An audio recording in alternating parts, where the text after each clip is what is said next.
She was thrown out of her own wedding, into the snow, in her dress, with nothing but a suitcase and a fading heartbeat. But what happened next? No one could have predicted. If you believe in second chances, survival, and the kind of love that rises from ruin, stick with us till the end. And don't forget to hit that subscribe button, because this is the story you'll never forget. The train rumbled beneath her, as the snow-covered fields of Montana passed by like a forgotten dream, stretching endlessly into a horizon as pale and uncertain as her future.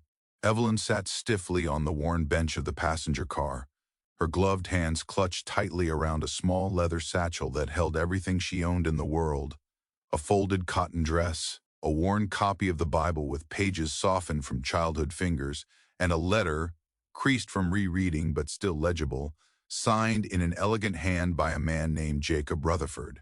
He had written her from a ranch in the northern frontier, asking for a wife. Not love, not passion, just someone decent, obedient, capable of running a home. She had answered because there was nothing else. No family, no home, no one who would notice if she vanished. The train let out a long, aching whistle as it neared the station, and Evelyn pressed her lips together, forcing herself to breathe through the chill in her lungs and the fear in her stomach.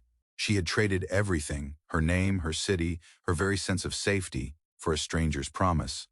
But strangers were better than starvation, and letters were better than silence. When the train hissed to a stop in a curtain of steam and snow, Evelyn descended alone. No one waited with flowers or open arms. A hired driver approached, impersonal and brisk, confirming her name before escorting her into a dark carriage without offering to carry her bag. Evelyn stared out the window as they moved through the town, her breath fogging the glass, eyes flicking across unfamiliar buildings, closed shutters, and quiet shops dusted in white. This was supposed to be a beginning, but all she felt was the weight of something ending. The Rutherford estate loomed at the edge of the town like a house carved from ice, 3 stories of stone and shuttered windows, with a wrought iron gate and a garden buried beneath the snow. Inside, the air was warmer, but the atmosphere was colder. A woman awaited her in the front hall, tall, angular, and dressed in black velvet. She didn't smile. She didn't offer her name. She looked at Evelyn the way one might look at a stain on silk. "So, you're the girl," she said. "Jacob is occupied. You'll eat in the servants' quarters until after the wedding." Evelyn, lips dry, tried to respond, but the woman had already turned. That was her first meeting with Ruth Rutherford, her future mother-in-law. That night, she ate a plain supper at a wooden table beside the cook, who offered her a sad smile and told her not to take things too personally. "It's always been like that here," the woman whispered. "Just keep your head down, girl." The wedding took place 2 days later in the parlor. There were no guests, no music, no joy. Jacob Rutherford stood stiffly in a dark coat, his blonde hair slicked back, his expression unreadable. He didn't kiss her hand. He didn't say her name. When the ceremony was over, he handed her a ring too large for her finger and walked away before the preacher had even closed his book. Evelyn sat on the edge of her new bed that night, still dressed in ivory satin borrowed from a cousin of the family. No one came to undress her. No one knocked. She eventually lay down without extinguishing the lamp, staring at the ceiling as the wind howled outside and the silence pressed in on her like a second skin. In the days that followed, she tried. She polished silver. She folded linens. She learned the rules of the Rutherford house quickly. Never speak unless spoken to, never sit at the main table, and never presume familiarity. Jacob barely saw her. He spent long hours managing ranch accounts, often dining privately with his mother, who still referred to Evelyn as that girl. No one in town knew her. No one visited. Her only companion was the memory of the letter that had promised stability and security and dignity, and the slow, bitter realization that she had been invited not as a wife but as an ornament. And when Ruth finally dismissed her, coldly, efficiently, as if firing a servant, there was no protest. Just a suitcase on the porch and a voice that said, "You will not humiliate this family with your presence. Your train leaves tomorrow. If you have any decency, you'll be on it." Evelyn stood in the snow that night, alone in her thin coat, the wind tearing through her like glass, and understood with perfect clarity that she was not wanted, not here, not anywhere. But she had survived worse. She had survived orphanages and city streets and the quiet ache of being forgotten. So she picked up her bag, turned her back on the house that had never welcomed her, and began walking into the cold. The night swallowed her without hesitation. Snow bit at her ankles through thin boots. Wind slashed across her cheeks like invisible knives, and still Evelyn walked, one foot in front of the other, refusing to stop.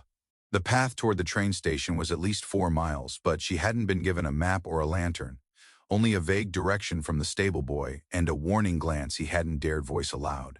Her fingers grew numb around the handle of her suitcase, and she could no longer feel the tips of her ears. With every step, her body begged for warmth, begged for rest.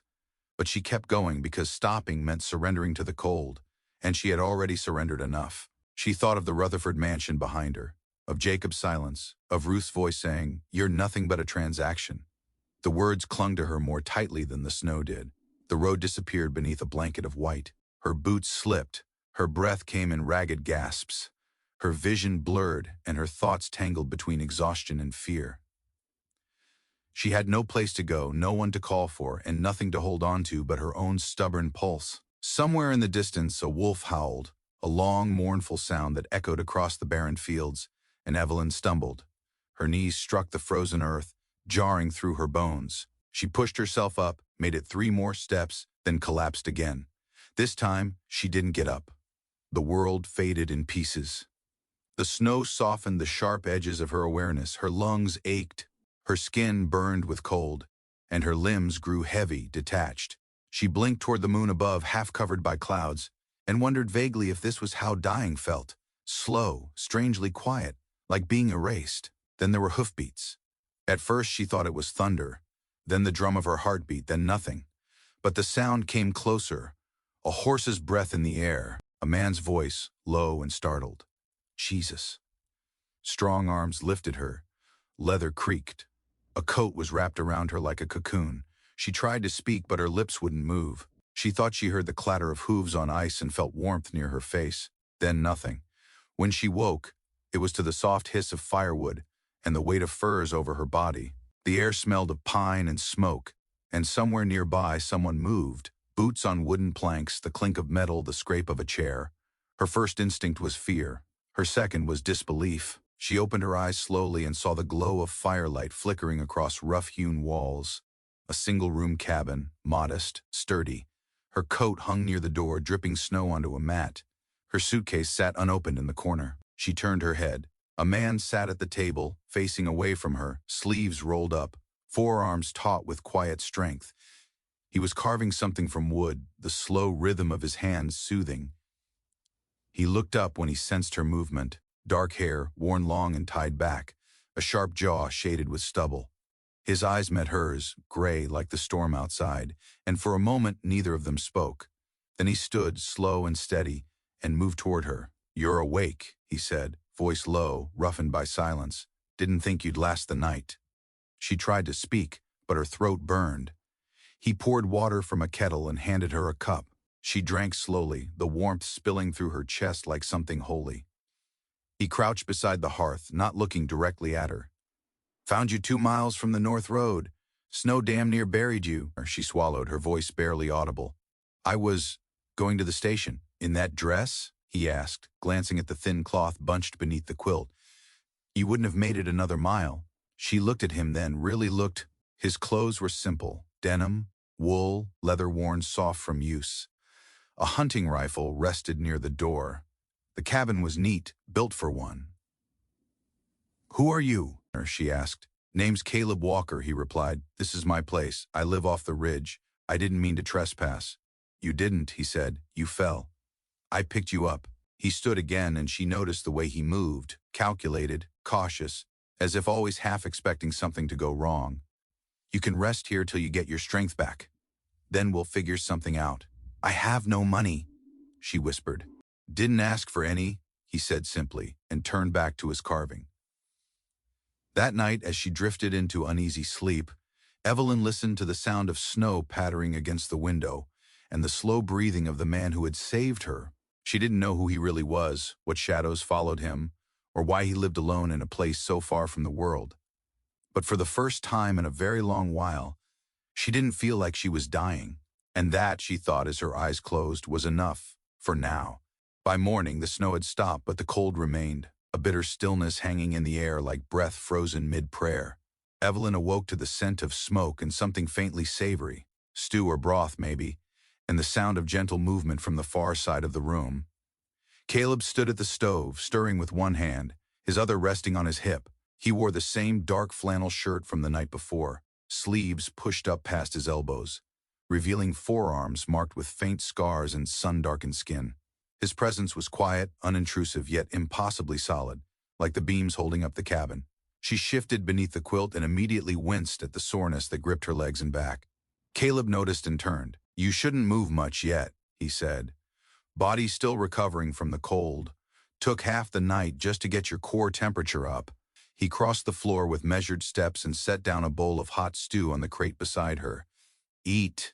It's not fancy, but it'll warm you from the inside out." Evelyn hesitated only a second before accepting the spoon. The first bite nearly made her weep. Carrots, potatoes, and venison swimming in a rich peppered broth. She had eaten nothing but cold bread and shame for days. Caleb sat back at the table, not watching her, working instead on the piece of wood he'd been carving the night before. It looked like a hawk now, its wings outstretched, head tilted slightly as if studying the world. The silence between them stretched on, not awkward, not tense, just there. Finally, she cleared her throat. "Why did you help me?" He didn't look up. "Because you needed it. You don't even know me." "Didn't need to," he said. "Wasn't planning to leave a girl dying in the snow just because we hadn't been properly introduced." She blinked, unsure how to respond to something so simple, so clean of expectation. "Most people wouldn't have stopped," she said. "Most people aren't proud of that either," he replied. Later that day, when she insisted on standing, he fetched her a second-hand pair of boots, lined with fur, and helped her across the room like she was made of glass. Her knees buckled once, but he caught her without comment, just guided her to the window so she could see the valley below. Snow blanketed everything, but the world looked softer from here, like it might start again, fresh and clean, untouched by the hands that had tried to break her. She didn't tell him about the Rutherford estate, about Ruth's sneer or Jacob's silence. Not yet, but he didn't ask either. He seemed to understand that some stories needed time to thaw. That evening, as she dried dishes while seated near the stove, Evelyn caught him glancing at her hands. "They're torn up," he said.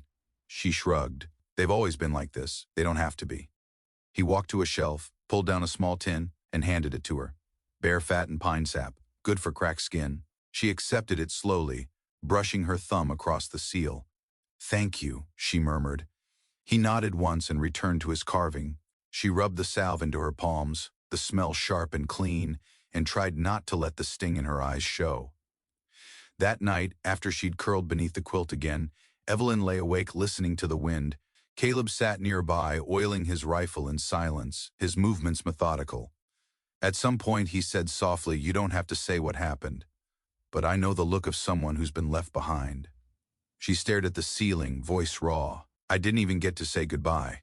I was told to leave, and that was it. No home, no name, just gone." He said nothing, but the pause between his breaths was long, heavy. "Then, I've been there." It was only 3 words, but they folded over her like a blanket heavier than any quilt. Days passed, and the snow began to recede in slow, reluctant drifts. Evelyn grew stronger. She insisted on helping, stirring stew, chopping vegetables, feeding the chickens Caleb kept in a half-broken coop behind the cabin. She moved through the space like someone relearning the shape of her own body, and Caleb never stopped her. He let her stumble, let her catch herself, and when she succeeded in the smallest of things, lighting a fire on the first try, mending a torn sleeve, he didn't praise her with words. He just nodded, as if it was expected all along. She liked that. One afternoon, while they sat outside on the porch steps sipping boiled tea, she asked, "Don't you get lonely out here?" Caleb tilted his head slightly. "Sometimes. But it's better than being somewhere you're not wanted." She turned to him, caught by how casually he'd said it. "Is that why you left wherever you were?" He looked out toward the horizon. "In part. People see what they want to see. They decide who you are before you even open your mouth. Out here, the land doesn't lie to you. It just is. Hard, honest, and fair if you respect it." She looked at him then, really looked. "Do you think people can be like that?" He met her gaze and for once didn't look away. "Some, but they're rare, like warmth in winter." And then he did something she never expected. He smiled. Just a flicker, just for a moment, but it was real. And in that moment, Evelyn realized something had changed. Not just in him. In her, for the first time in a long time, she didn't feel like she had to run. On the 16th morning, the first signs of spring began to bleed into the edges of the world. Barely there, birdsong at dawn, patches of soil peeking through the snow, and a shift in the air that Evelyn couldn't name but felt in her chest like breath returning. Caleb had already saddled the horses when she stepped outside, still wrapping her shawl around her shoulders. He looked up at her with that quiet way of his, a glance that held no expectation, only acknowledgement. "We'll ride north today," he said. "Check the snares by the ridge, if you're up for it." "I am," she said, and she was. He offered her the reins, and she climbed onto the mare with more ease than she had days ago. They rode through the woods in silence for a while, the horses moving steadily beneath them, their breath rising in soft clouds. Evelyn watched the way Caleb scanned the horizon, how his body moved with the animal beneath him, like the two were forged from the same fire. There was a stillness to him, but it wasn't emptiness, it was control, like he'd made peace with some terrible thing and chosen silence over ruin. They stopped near a clearing where a stream cut through the earth, half-thawed and trickling. Caleb dismounted and checked the first snare. Empty, the second held a rabbit, small but healthy. As he worked the knot loose, Evelyn sat nearby on a fallen log, brushing her gloved hands together. "You've lived out here a long time," she said. He nodded without looking up. 7 years. All alone?" "Mostly." He paused. "I had a dog for a while. He died last winter." She looked down. "Sorry." "He was old," Caleb said. "Died warm. That's more than most get." There was something about the way he said it that made her stomach tighten. She waited until he finished tying the catch bag before asking, "Why did you leave town?" Caleb stood, dusted off his hands, and didn't speak for a while. Just watched the creek, his jaw shifting like he was chewing on something sharp. Finally, he said, "I used to work in a freight yard in a town called Meridian. Had a girl there. Pretty, sharp, fast-talking. I thought she was mine. One night, her brother got into a fight, gambling gone wrong. Someone ended up dead. She said it was me. Cried in court. Swore I'd done it." Evelyn stared. "You were convicted?" 3 years in Yuma," he said flatly. "Didn't have money for a lawyer. The judge didn't ask many questions." He rubbed the back of his neck. "Turns out, her brother owed more than he could pay. They figured pinning it on me was cleaner. But you didn't do it." "No," he said. "But by the time I got out, there wasn't anything left to return to. Folks don't ask if you're innocent. They ask how long you were inside." Evelyn felt the weight of it settle in her chest like a stone in a still pond. "You didn't deserve that. Doesn't matter," he said. "It happened. What I do with it now is the only part I get to choose." They rode back slowly, shadows lengthening across the trail. That night, she stood by the fire, stirring a pot of beans while Caleb cleaned his saddle. Her mind turned over his story, the scars it must have left, the loneliness he wore like armor. And she thought about her own, about Ruth, about Jacob, about the way the world had a talent for swallowing quiet girls whole and then blaming them for being consumed. After dinner, they sat across from each other, and Evelyn found herself speaking without planning to. "I used to dream about a man I'd marry. I thought he'd be kind, not rich, not grand, just kind." Caleb said nothing, just listened, his eyes steady. "Instead, I got a name on a letter and a house where silence was the loudest thing." She looked at her hands. "Until I ended up half dead in the snow. And you didn't ask for anything. You just gave." He leaned forward slightly, elbows on his knees. "You want to know why I helped you? You already told me." "Not really," he said. "I helped you because when I saw you lying there, frozen and broken, I saw myself. The day I stepped out of that prison, everyone turned their backs. Everyone walked past. But one old rancher offered me coffee. Didn't say a word, just poured the cup and let me sit. It wasn't much, but it reminded me I was still human." His voice was quiet, almost reverent. Sometimes that's all it takes. One person not looking away. Evelyn's throat tightened. She hadn't realized how long it had been since someone had looked her in the eye and seen something worth saving. Not useful, not pretty, just worth something. The room felt different after that, not warmer, not brighter, but changed, a shift like spring creeping into winter. Not loud, not obvious, but undeniable. Caleb stood to stoke the fire. She rose too, reaching for the kettle, their hands brushing briefly. He didn't pull away. Neither did she. Their eyes met just for a moment, And in that flicker of silence, something passed between them. Not a promise, not yet, but the first beat of one. The next morning, Evelyn woke to the smell of warm bread. She sat up slowly, sunlight pooling across the floor in soft golden ribbons, and for a moment she thought she might still be dreaming. On the small wooden table beside the hearth sat a loaf, fresh baked, with steam curling faintly from its crust. A tin cup of tea rested beside it, and a folded piece of parchment lay beneath. She reached for it with cautious fingers. In clean, angled handwriting it read, "Went to check the north fence line. Eat while it's hot. See." She didn't smile, but something moved inside her, fragile and quiet, like light breaking through water. No one had ever made her breakfast before. No one had ever thought to. She ate slowly, savoring each bite as if it were something sacred, then cleaned the dishware and swept the floor. The act felt strange at first, like she was trespassing in a life that didn't belong to her. But there was no cruelty in these walls, no expectations, just space. Later, when Caleb returned, his coat dusted with pine needles and frost, he gave her a simple nod as he stepped through the door. "Bread was good," she said. He paused, then shrugged lightly. "I can follow a recipe." She folded a cloth in her lap. "That's more than I can say for myself. You're learning." He looked around the cabin. "And you swept." She lowered her eyes. "I wanted to help." He didn't speak for a moment. "Then you don't have to earn a place here. Breathing is enough." She stared at him. "What if I want to earn it?" "Then do it for you," he said, hanging his coat by the door. "Not because someone told you you had to." In the days that followed, their rhythm settled into something that resembled life. Quiet, steady, real. They repaired the chicken coop together. Caleb showed her how to patch saddle leather and mend fence wire. Evelyn planted onions in a half-thawed plot near the porch, her hands in the dirt, wind in her hair, and for the first time since childhood she felt grounded. She caught him watching her once from the window, arms crossed, a faint lift at the corner of his mouth. That night he brought out an old harmonica and played a slow, haunting melody by firelight. Evelyn listened from the rocking chair, her knees pulled to her chest, letting the music wrap around her like a blanket woven from a language neither of them had words for. One evening after supper, Caleb pulled a splinter from her palm, a minor cut from a fence post, and held her hand a moment longer than necessary. "You've got strong hands," he murmured. "They've done a lot of work," she replied, her voice soft, "not always by choice." "Still," he said, wrapping the cut with clean cloth, "they kept you alive." She looked at him, his head bowed in concentration, and wanted to ask if anyone had ever looked after him the way he looked after her.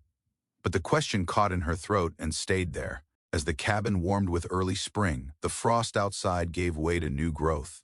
Wildflowers appeared near the fence line. Birds nested under the eaves. Evelyn found herself humming while she cooked, her body remembering the shape of joy, though her heart still hesitated to name it. One afternoon, she found a bundle on the table wrapped in brown paper.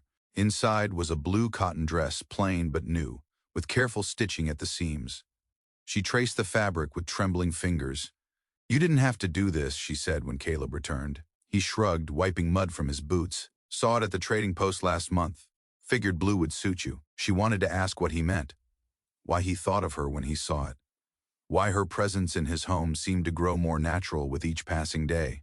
But instead she folded the dress and pressed it to her chest. That night she wore it, just for herself. She stood by the hearth, brushing wrinkles from the skirt, and when Caleb looked up, his eyes softened. He didn't say anything. He didn't need to. The silence between them was no longer empty. It was full, swelling with all the things they hadn't said but now understood. When they sat beside each other later, sharing dried fruit and watching the fire die down, Evelyn whispered, "I never knew what kindness felt like." "Not really." Caleb's jaw flexed. "Everyone deserves it." "Even if they've made mistakes?" she asked. "Especially then," he said, looking at her like she was the only thing that wasn't burning in the world. That night she didn't dream of Ruth or Jacob or the cold marble of the Rutherford house. She dreamed of the porch, of the wind through the pines, of a hawk circling above the ridge. She dreamed of quiet mornings and steady hands. And in the dream she wasn't running, she was home. The peace they had built, so carefully laid in the quiet of pine trees and soft mornings, began to crack the day the rider came. Evelyn was outside gathering early spring herbs when she spotted the man approaching from the south trail. A stranger on a chestnut mare, dust trailing behind him like a warning. Caleb stepped out before the rider dismounted. They spoke in low tones near the fence, their silhouettes framed by afternoon sun and tension Evelyn could feel from across the yard.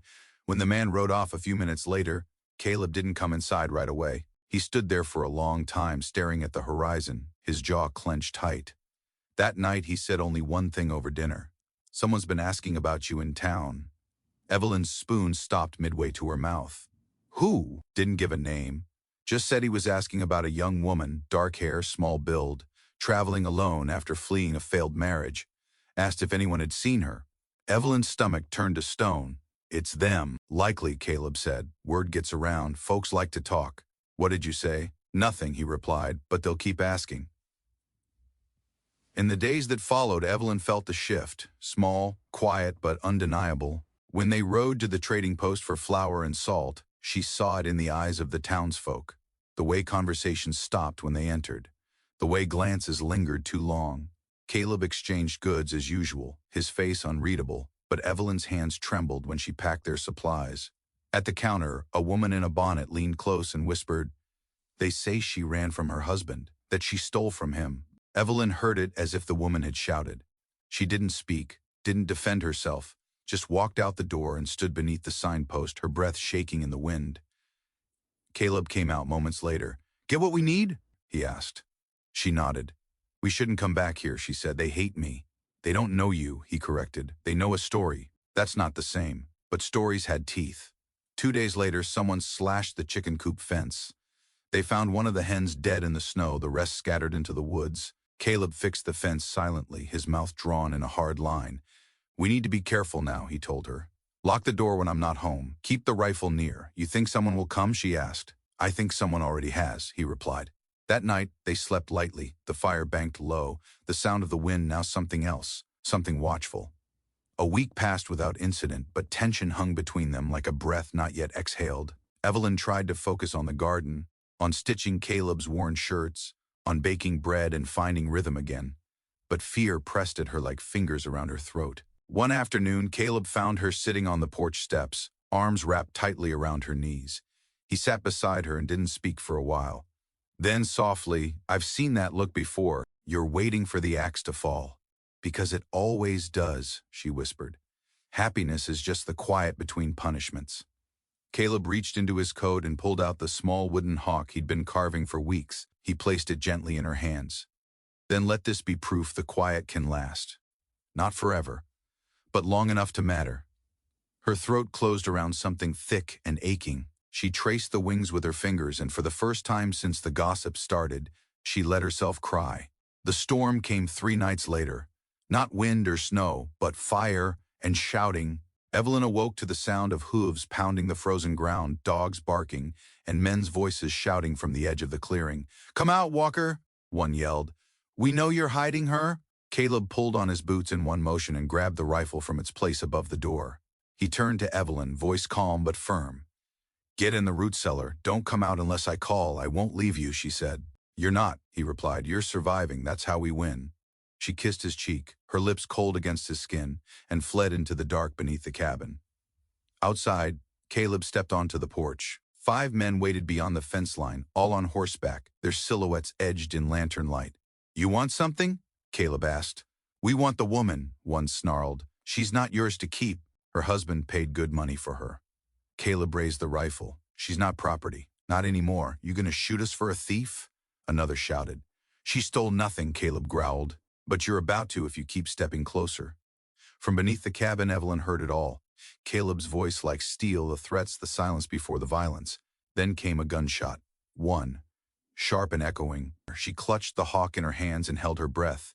Moments later, his voice rang out. "It's over." She emerged, heart pounding, to find Caleb bleeding from his shoulder but alive. The men were gone, one limping, another leaving behind a trail of blood in the snow. She ran to him, helped him inside, tore fabric for bandages with trembling fingers.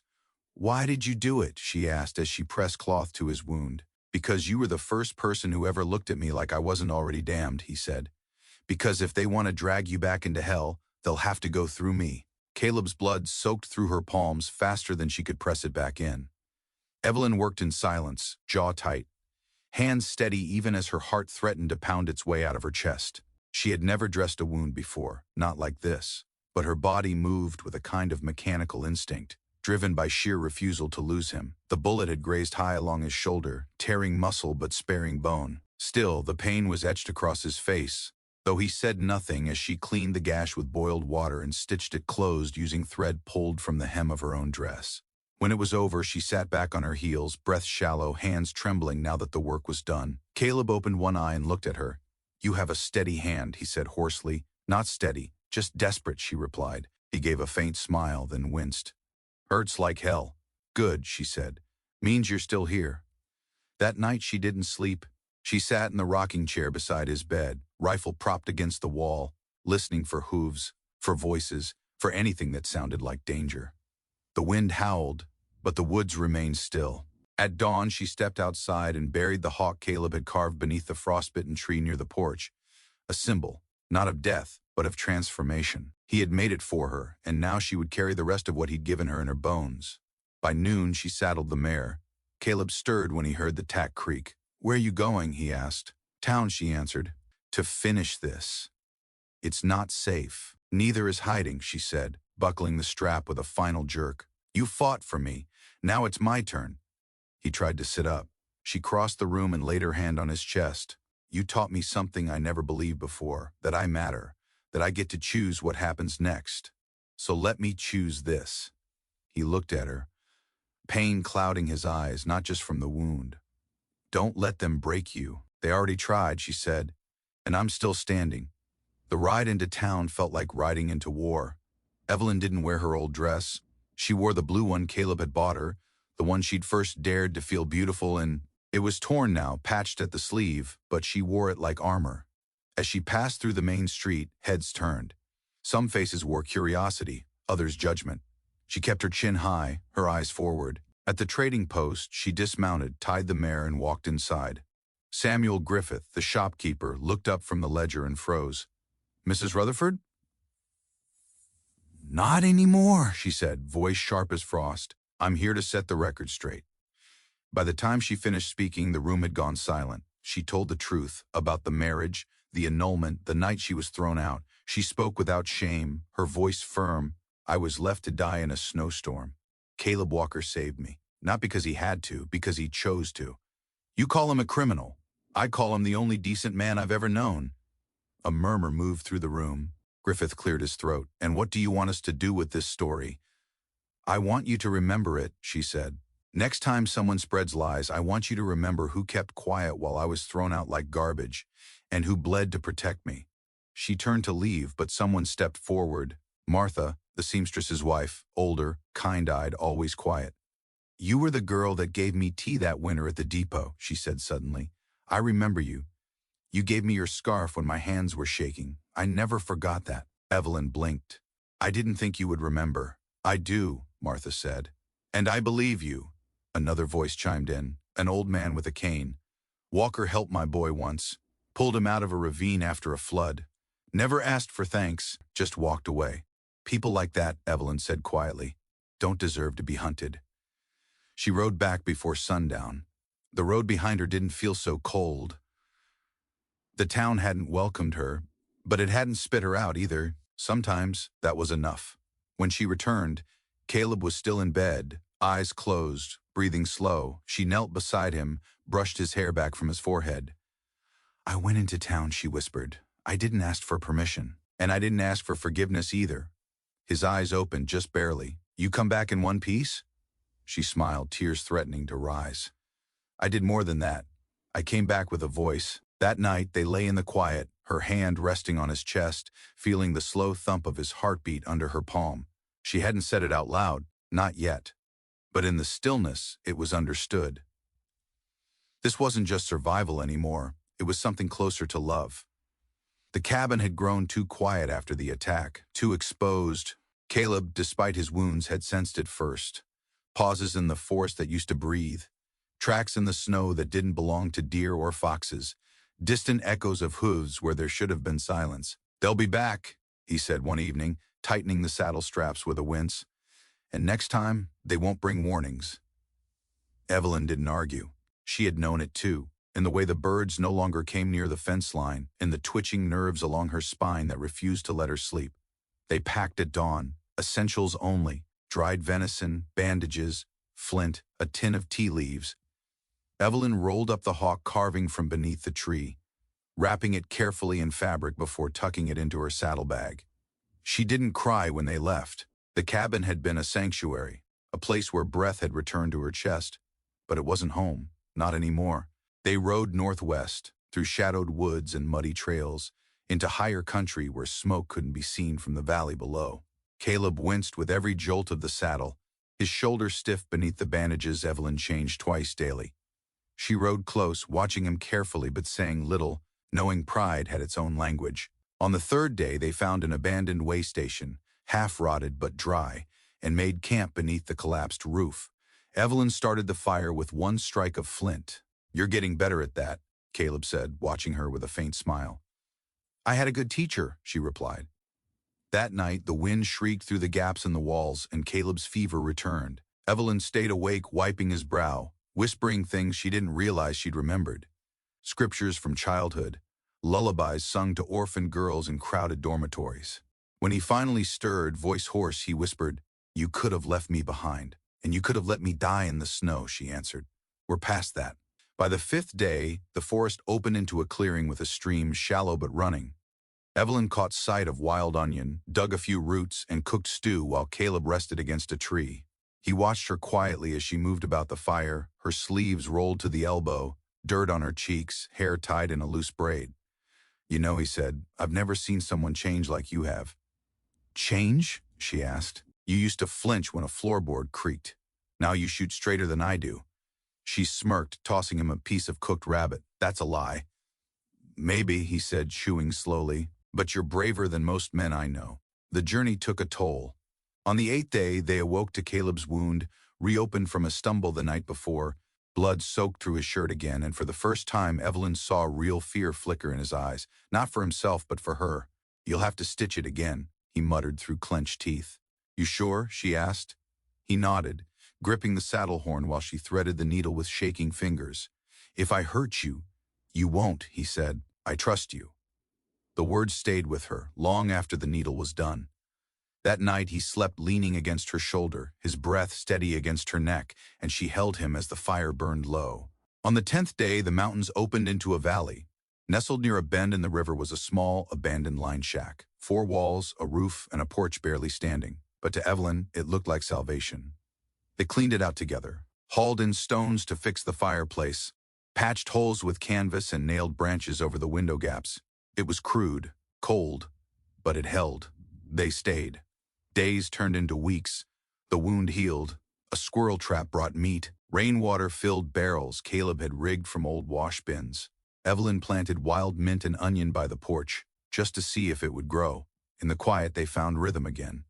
One evening, as golden light bled across the valley, Caleb brought her a bundle wrapped in leather. Inside was a piece of wood, smooth, freshly carved, a figure of a woman holding 2 hawks, wings open wide. "She doesn't look afraid," Evelyn said, tracing the outline. "She isn't," Caleb replied. "Not anymore." She looked at him, really looked. "You made this for me?" "No," he said. "I made it of you." That night they sat side by side on the porch, legs touching, the silence between them deeper than speech. Evelyn turned to him. "Do you ever think about going back?" "To what?" he asked. "That cabin? That town?" "To anything before me," she whispered. Caleb's voice was low. "No, I never looked back until you. Now it's the only thing I want to carry forward." The valley they had settled in was quiet, but not invisible. With spring deepening, travelers began passing along the trails again. Traders, ranchers, a few families moving west. Word of a man and a woman living alone in a distant shack reached the settlement near Willow Bend, a small but growing community with a general store, a church, and families seeking stability. Caleb, cautious but pragmatic, decided it was time to reintroduce themselves. "We can't live hidden forever," he said plainly. "Not if we want to grow anything that lasts." They rode into town with no fanfare. Evelyn wore the repaired blue dress. Caleb shaved and wore his cleanest shirt. They brought with them goods to trade, dried herbs, pelts, carved trinkets Caleb had made, and a jar of honey Evelyn had bartered for from a trapper weeks earlier. At the general store, the owner, a tall man named Grady, took their trade without question, eyeing Caleb but saying nothing more than "You're new. We're rebuilding, Caleb replied. Settled upriver, we'll be needing seed and salt next time. Evelyn handled the coin. She stood steadily, answered questions clearly, and kept her chin level even when a few townspeople glanced longer than necessary. When they left, no one followed. No threats were made. It was a beginning. Over the next weeks, they returned regularly. Evelyn began selling hand-baked bread and mint bundles. Caleb offered repairs, mended tools, and occasionally assisted with livestock when neighbors needed strength more than they needed conversation. Slowly, suspicion faded. A few friendly nods replaced it. The settlement's preacher, Reverend Clark, eventually approached Evelyn with a simple offer. "We don't ask questions here," he said, "but if you'd ever like to make your union formal, I'd be honored to help." Evelyn held his gaze for a long moment. "We're not ready for a ceremony," she said, "but we're building something solid." He nodded once. Sometimes that's all that matters. One morning, while clearing brush near their rebuilt home, Caleb unearthed the stone foundation of an old forge. It inspired them. Together, they began drafting a plan: a small cabin with real walls, a proper root cellar, and a smokehouse. Evelyn insisted on a garden plot. Caleb added fencing for goats. They worked steadily, methodically. What began as survival evolved into intention. They were not simply existing anymore, they were claiming space. When summer arrived, they hosted neighbors from Willow Bend for a simple meal. Nothing elaborate, just stew, bread, and sweetened tea. But Evelyn set the table with wildflowers and offered every guest a wooden token carved by Caleb. For luck, she said. By the end of the afternoon, 2 women had asked for her bread recipe. A young couple asked Caleb if he could help them build a shed. They said yes to both. That night, Evelyn stood on the porch, watching the last guests disappear down the trail. Caleb joined her, arms crossed. "You were good today," he said. "I was real today," she corrected, "and I wasn't afraid." He looked at her and nodded once. "Neither was I." By the time the first frost of autumn kissed the valley floor, the cabin stood firm and whole, a home not borrowed or inherited, but built plank by plank, nail by nail, by 2 people who had once been cast aside. The garden Evelyn planted in spring had yielded onions, wild mint, squash, and late-blooming marigolds that now leaned toward the window as if to eavesdrop on every whispered word between her and Caleb. The smokehouse stood behind the cabin, hung with strips of venison. A small corral held 2 goats and a shaggy mule. It was modest, unremarkable to anyone else, but to Evelyn, it was everything. One morning, as mist curled low over the fields and frost silvered the edges of the porch rail, she stepped outside to find a new shape growing where the old tree had burned. Just beneath the charred base, a small branch had pushed up through the earth, a sapling. She crouched beside it, touched one trembling leaf, and smiled. "You're late," she whispered, "but you came anyway." Inside, Caleb poured coffee into 2 tin mugs, his movements slow, familiar. He had healed well, though a scar still curled over his shoulder, like a reminder that survival always asks for something in return. They drank their coffee on the porch, silence between them rich and easy.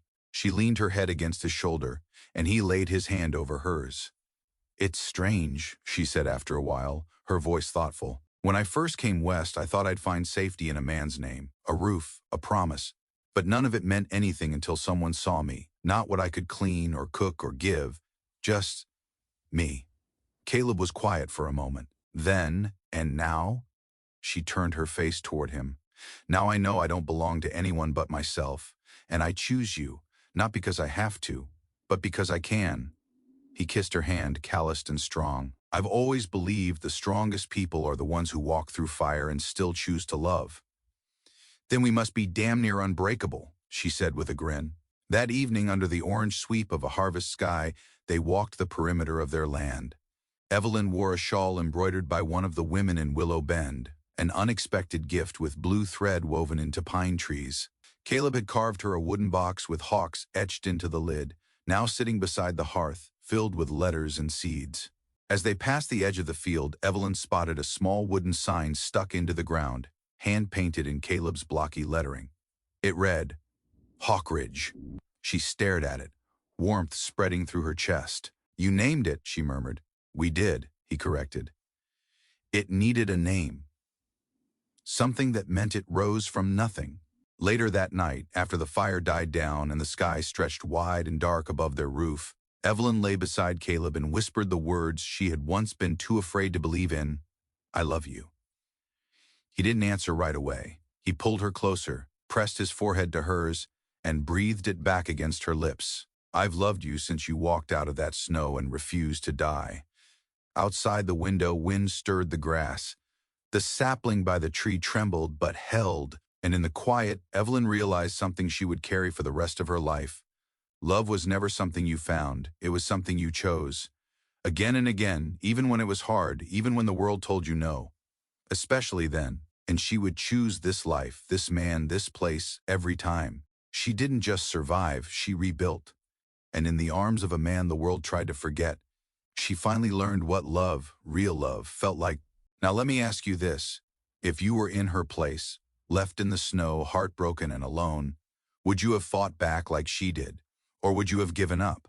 Tell us in the comments below. And if stories like this move you, if they remind you that strength comes in quiet ways, subscribe, give us a thumbs up, and share this with someone who needs to believe in second chances.